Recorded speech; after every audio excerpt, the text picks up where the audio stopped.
Hi guys, just want to share with you kung paano nga po ba mag-change ng answer back nitong ating ADV160.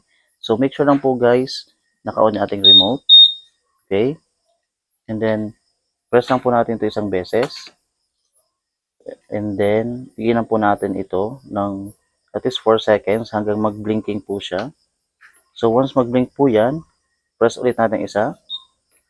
Then, tatlong beses sa remote. 1, 2, 3. Isa pa. 1, 2, 3. Isa pa.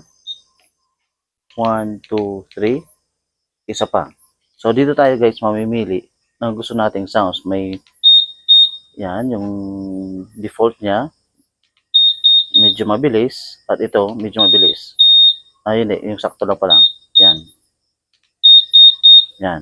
So, if yan guys yung gusto natin, na medyo mabilis yung sounds, so, pwede na po natin yan.